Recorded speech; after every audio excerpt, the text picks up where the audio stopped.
हर पल हर क्षण आगे बढ़ते रहते हैं हम चाहें या न चाहें। यह गति हमारे कदमों की भी होती है और हमारी मानसिकता की भी।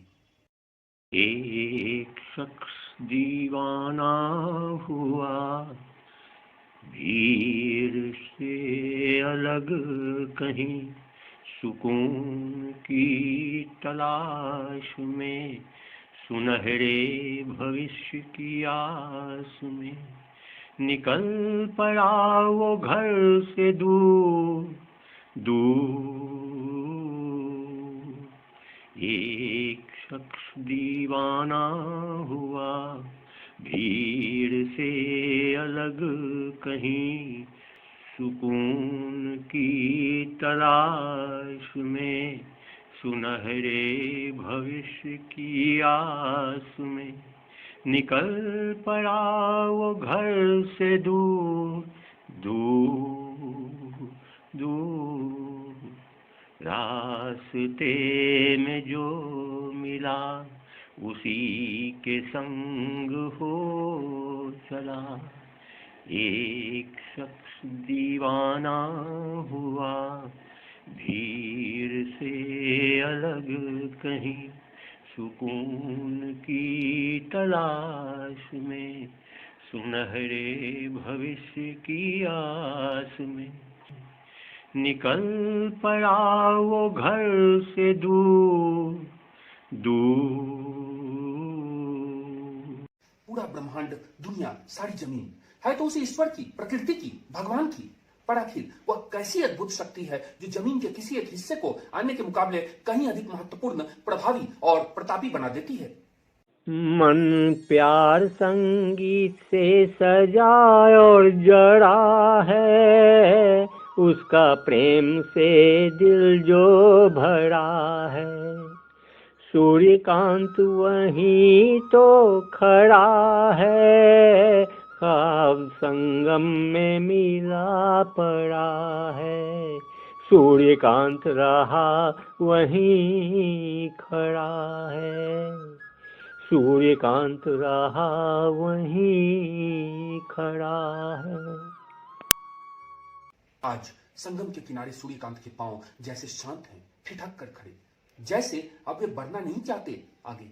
भूमि का यह खंड जैसे बिल्कुल अनुकूल है उनके सपनों में रंग भरने के लिए, उस ऊंची उड़ान के लिए जिसके लिए सूर्यकांत का हृदय मचल रहा है, और उस विद्रोह, उस हुंकार के लिए भी जिससे यह समाज और भी सुदृढ़ होगा।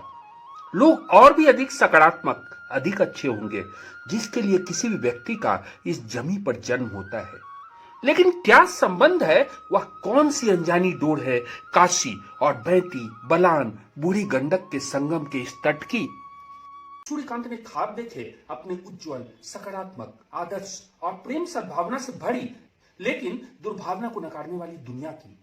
जैसे सूर्यकांत के हृदय ने उसी काशी, मरुवंडी, सारनाथ की जमीन पर विद्रोह किया, संग्राम उन दक्यानुसी परंपराओं के विरुद्ध। सारनाथ गौतम बुद्ध के प्रथम उपदेश की भूमि। गौतम बुद्ध जो प्रबुद्ध थे, ज्ञानी थे, शाक्य कुल के राजकुमार सिद्धार्थ गौतम। बोध गया में बोधि वृक्ष के नीचे ज्ञान प्राप्ति के बाद काशी के पास घने जंगल में भगवान बुद्ध 533 ईस्वी पूर्व में आए और अपने 5 शिष्यों को अपना पहला उपदेश धर्म चक्र प्रवर्तन सूत्र दिया। तभी मानवीय पीड़ा से मुक्ति के उद्देश्य के साथ बौद्ध धर्म का जन्म हुआ।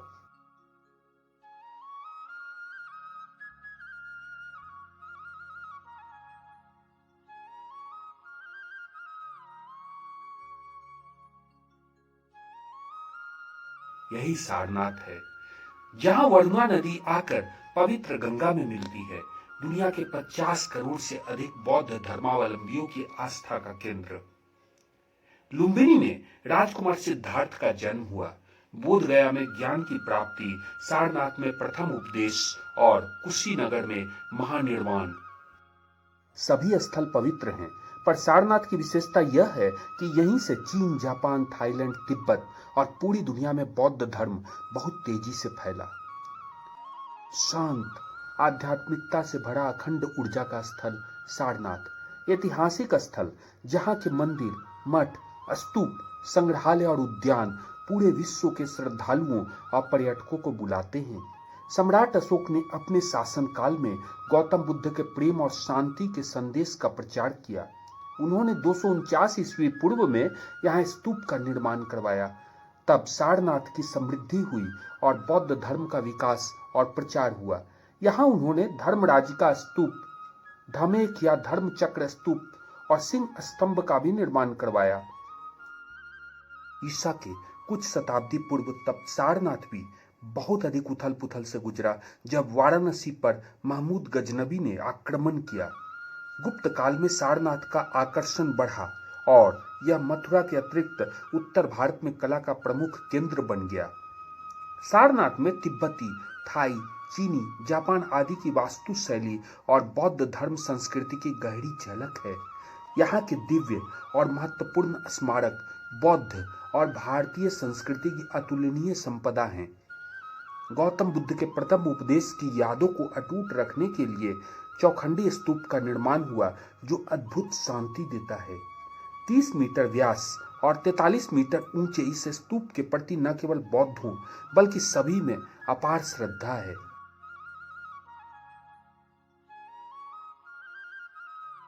सारनाथ सारनाथ है, शब्दों में विशेषताओं का वर्णन असंभव है। यहाँ 1910 में भारतीय पुरातत्व सर्वेक्षण ने एक संग्रहालय का निर्माण किया, जिसमें 6800 से अधिक भगवान बुद्ध की प्रतिमाएं और कलाकृतियां हैं। बुद्ध पूर्णिमा की रात मनाया जाने वाला उत्सव जन्म, ज्ञान, मोक्ष की महत्ता बताती है।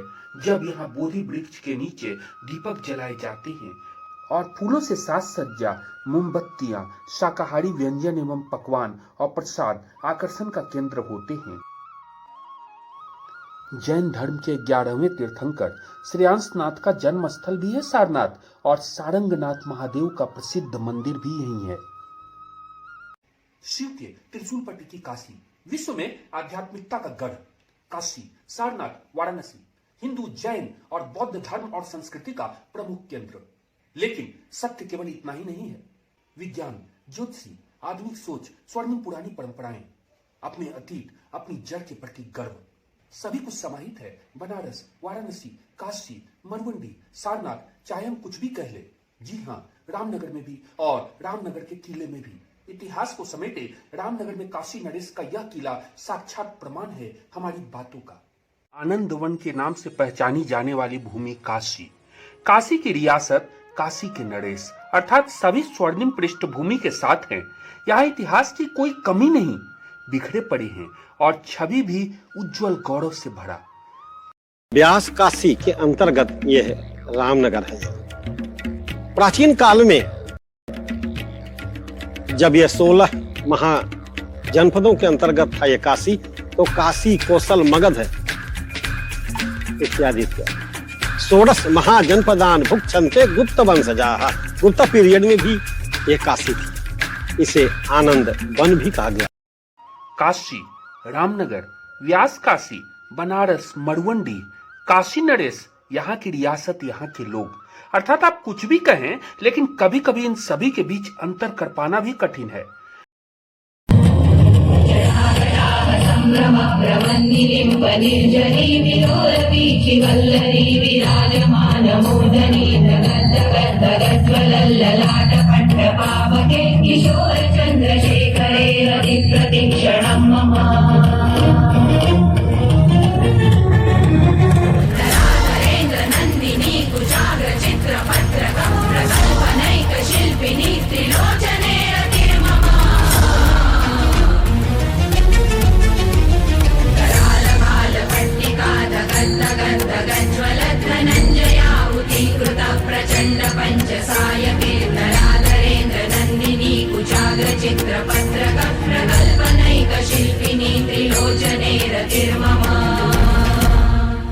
भगवान शिव की नगरी, सनातनी आस्था विश्वास के केंद्र के साथ ही धर्म, संस्कृति, शिक्षा, साहित्य, नाट्य कला, संगीत, ज्योतिषी, अध्यात्म और विज्ञान का केंद्र। गंगा के पूर्वी तट पर तुलसी घाट के विपरीत दिशा में चुनार के बलुआ पत्थरों से मुगल पद्धति से 1750 में राजा बलवंत सिंह के द्वारा निर्माण। राजा रजवाड़ों के दौर में बने इस किले को देखने देश विदेश से लोग आते हैं यहाँ। समृद्ध परंपराओं को सहेजे रामनगर में काशी नरेश का यह किला व्यास काशी के अंतर्गत है। व्यास काशी, जहां एक सूर्य चक्र महाभारत काल से मौजूद है। माना जाता है कि जब मां अन्नपूर्णा ने काशी से व्यास जी को निकाल दिया, तब वे यहीं आकर रहते थे। यहीं उन्होंने महाभारत की रचना की। यहीं उन्होंने भगवान शिव को प्रसन्न करने के लिए कठोर तपस्या की। अंत में शिव जी साक्षात प्रकट हुए और उन्होंने कहा कि यदि किसी ने व्यास काशी का दर्शन नहीं किया तो उसे पुण्य का अर्जन होगा ही नहीं। रामनगर का किला भव्य है। कभी महारानी किले के अंदर से ही गंगा किनारे तट पर स्नान के लिए जाती थीं।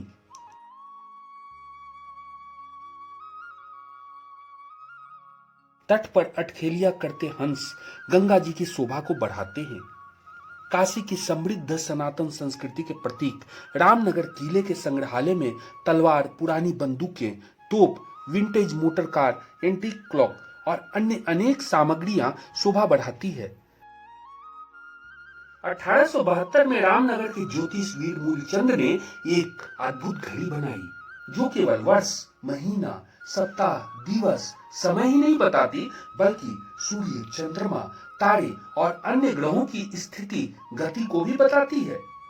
संतों के समान जीवन का सदुपयोग करने वाले काशी नरेश और सनातनी परंपरा का प्रतीक है रामनगर का यह किला और यहाँ की आबो हवा। यहाँ का जनता जो है राजा को ईश्वर मानती थी। जब निकलते हैं तो डंका बजता है, जब गेट के बाहर निकलते हैं तो जनता पूरी अपना दुकान उकान खड़ा होकर के, जैसे हम लोग बैठे हैं। अच्छा, अभी आप लोग जैसे यहाँ पर बैठे खड़े हो जाएंगे? खड़ा होकर के हाथ जोड़ के हर हर महादेव करेंगे। बनारस की संस्कृति के संरक्षक, धार्मिक प्रमुख, लेकिन काशी के राजा, जिन्हें आम जनता आदर, प्रेम और श्रद्धा के साथ देखती है, जिनके संदर्भ में यह मान्यता है कि वे भगवान शिव के अवतार हैं। थोड़ी बातें श्रद्धा और आस्था के प्रत्येक पर्व, प्रत्येक उत्सव पर काशी विश्वनाथ की सबसे पहले पूजा अर्चना करने वाले काशी नरेश की। काशी रियासत 18वीं शताब्दी के मध्य में 1910 में ब्रिटिश इंडिया के तहत बनारस पूर्ण राज्य बना।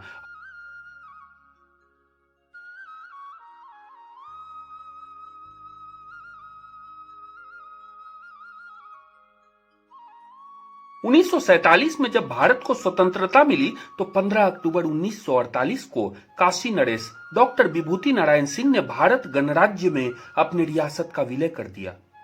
कभी भदोही, चंदौली, जौनपुर, मिर्जापुर, सोनभद्र, गाजीपुर और बलिया भी बनारस का ही हिस्सा था। जब भी कोई बनारस आता है तब वो काशी नरेश से मिले बिना नहीं जाता। यहाँ की परंपरा है ये। काशी के निवासी इसी में अपना सम्मान और अपनी पहचान ढूंढते हैं। काशी नरेश को बनारस का आध्यात्मिक प्रमुख माना जाता है, भगवान शिव के अवतार। काशी के सांस्कृतिक संरक्षक और महत्वपूर्ण अवसरों पर काशी विश्वनाथ की सबसे पहले पूजा अर्चना करने वाले, आम जनमानस की श्रद्धा, आस्था और विश्वास के केंद्र।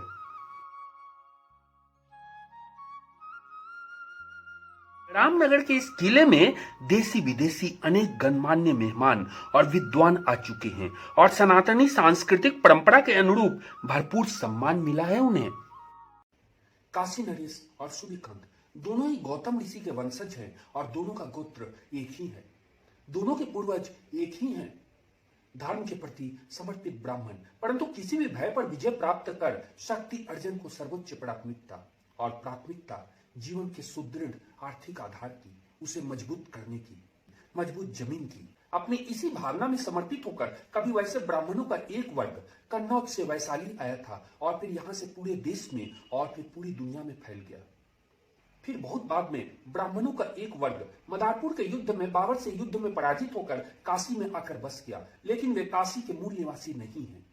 परंतु यदि बात काशी के मूल निवासी काशी नरेश या फिर सूर्यकांत की जाए, धर्म के प्रति समर्पण हो या फिर प्रेम सद्भावना के प्रति सम्मान, हम सभी के लिए आदर्श है यह जीवन।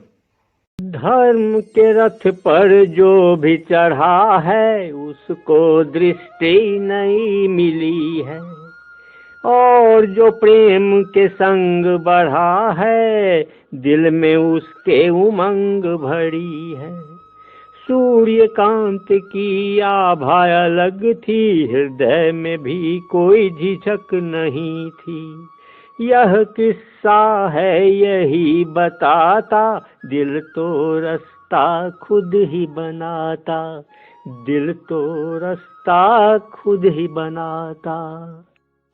बिल्कुल, हमारा दिल और दिमाग अपना रास्ता स्वयं बना लेता है। पर दिलचस्प बात यह है कि विधि का विधान भी कुछ ऐसा ही होता है। गंगा और वरुणा नदी का मिलान सारनाथ, और यहाँ संगम बैंती, बलान और बूढ़ी गंडक का। बूढ़ी गंडक नदी का धार्मिक आधार है, और अब तो कृषि और संपूर्ण अर्थव्यवस्था के दृष्टिकोण से भी इसका बहुत ज्यादा महत्व है। मां जानकी का चरण स्पर्श कर उनके पांव पखारते हुए प्रवाहित होती बूढ़ी गंडक नदी, जिसकी जड़ इतिहास में है, वेद में है, पुराण में है।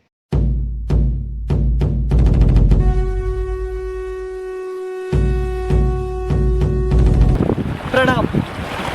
ओम नमः शिवाय। इस समय मैं नेपाल के मुश्तांग इलाके में हूँ और मेरे साथ बह रही है अत्यंत दिव्य और पवित्र नदी, जिसका नाम है काली गंडकी। ओम श्री गंडकी देव्यै नमः मंत्र से जब हम तर्पण करते हैं, जब हम कौलाचार और अन्य पूजन कर्मों को संपन्न करते हैं, तो जिस गंडकी नाम की देवी की हम सादर आराधना करते हैं, वो नदी के रूप में यही नदी साक्षात है। इस नदी का अत्यंत महत्व है। ये बेहद पवित्र नदी है। यहाँ पितरों के लिए श्राद्ध तर्पण किया जाता है। यहाँ अपने पापों के प्रायश्चित के लिए बहुत दूर दूर से लोग आते हैं और इस नदी में स्नान करके तीर्थ लाभ और पुण्य लाभ भी लेते हैं। हिमालय ग्लेशियर से निकलकर नेपाल के मध्य और भारत में उत्तर प्रदेश, बिहार की जीवन धारा गंडकी नदी, बूढ़ी गंडक, बड़ी गंडक, नारायणी, सप्तगंडकी या फिर सालीग्रामी या सलग्रामी, अर्थात नाम अनेक पर विशेषता बहुत महत्वपूर्ण। पुराणों महाकाव्यों में अनेक प्रसंगों में वर्णन है इसका। मां जानकी का चरण स्पर्श कर उनके पांव पखारते हुए भारतीय सीमा में प्रवेश से बहुत पहले, त्रिवेणी पर्वत से पहले ही इसमें काली व त्रिशूल गंगा नदी मिलती है। 1310 किलोमीटर लंबी यह नदी महाराजगंज, कुशीनगर, गोरखपुर, चंपारण, सारण, मुंगेर, मुजफ्फरपुर और नौलागढ़ से भी गुजरकर पटना में जाकर गंगा में समाहित हो जाती है। जिन मैदानी क्षेत्रों से बूढ़ी गंडक बहती है, वहां की कृषि और संपूर्ण अर्थव्यवस्था का आधार है यह। हिम के कारण इसमें वर्ष भर पानी रहता है और बरसात में तो धारा की चौड़ाई 2-3 मील तक बढ़ने के कारण बाढ़ की विभीषिका।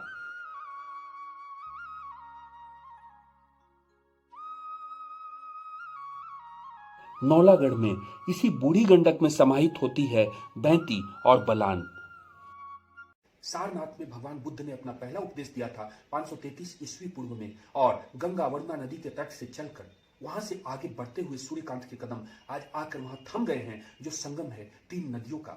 एक वैसा स्थल जिसका ज्ञात इतिहास ईसा से हजारों वर्ष पुराना है। सूर्यकांत के हृदय ने जैसे उसे आदेश दिया, बस अब नहीं, अब यहीं, आगे बढ़ना नहीं।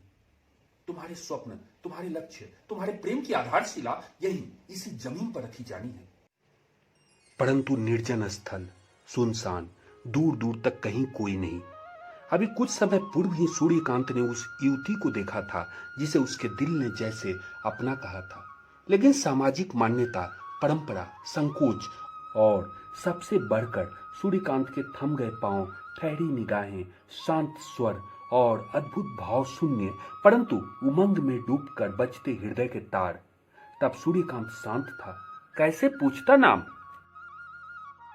युवती का या फिर उस स्थान का, पर अब जैसे गहरी खामोशी टूटी, चेतना लौटी और जागी इच्छा, आखिर यह मनोरम स्थल कौन सा है? और जैसा अक्सर होता है, प्रकृति ने सुलझाया इस सवाल को। ऐसा लगा जैसे दूर से वह इतिहास, वह अतीत ही धीमे कदमों से बढ़ रहा है सूर्यकांत की ओर। धीमे कदम लेकिन उमंग के साथ, झुकी हुई कमर, झोड़ियों से भरे चेहरे, ओठों पर एक मुस्कान और आंखों में अपनत्व की गहराई। निगाहें मिली सूर्यकांत की। यह स्थल कौन सा है बाबा? क्या नाम है इसका? बेटा, भगवान की जमीन है ये, यह पड़ाव है। यहाँ से अनेक राजा महाराजा गुजर गए, सभी ने मान बढ़ाया है इसका, चाहे राजा नल हो या कोई और। आप कौन है बाबा? बस तुम्हारा अपना, और तुम भी तो अपने ही हो ना। और फिर उस बूढ़े के कदम अपनी राह पर बढ़ चले आगे।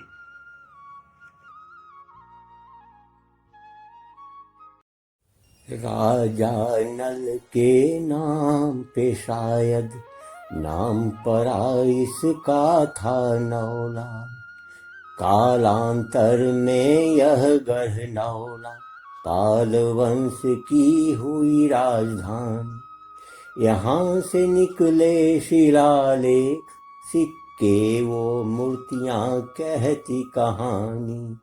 वर्तमान के अवशेषों में दबे हुए इतिहास के पन्ने, बाट जो होते इसकी खुदाई। गढ़ के बीच है एक सरोवर, जिसमें स्वर्ण में लिपटी नौका में विचरण करती थी महारानी, जिसमें विचरण करती थी महारानी, जिसमें विचरण करती थी महारानी। स्वर्णिम नौका में महारानी का विचरण, स्वर्णिम अतीत, लंबी प्रतीक्षा, नौलागढ़। आज ऐसा लगता था जैसे संगम का यह तट, यह जमीन और इस जमीन के मनोरम दृश्य सूर्यकांत की बाह को थाम कर खड़े थे। वह जमीन जहां से स्वर्णिम सपनों की नई उड़ान भरनी थी। नौलागढ़, संगम का तट, सूर्यकांत, एक नई पहचान। मिलते हैं फिर इस नए रास्ते पर। धन्यवाद, नमस्कार। जब न धरती की समझ थी ना समझ आकाश की, तब भी थी थोड़ी समझ मुझे सूर्य के प्रकाश की। आग पानी की समझ थी और समझ दिन रात की, फिर समझ थी मन के अंदर उठ रहे हर भाव की। सूर्यकांता की कहानी है इसी समझ मनोभाव की, सूर्यकांता की कहानी है इसी समझ मनोभाव की, सूर्यकांता की कहानी है इसी समझ मनोभाव की।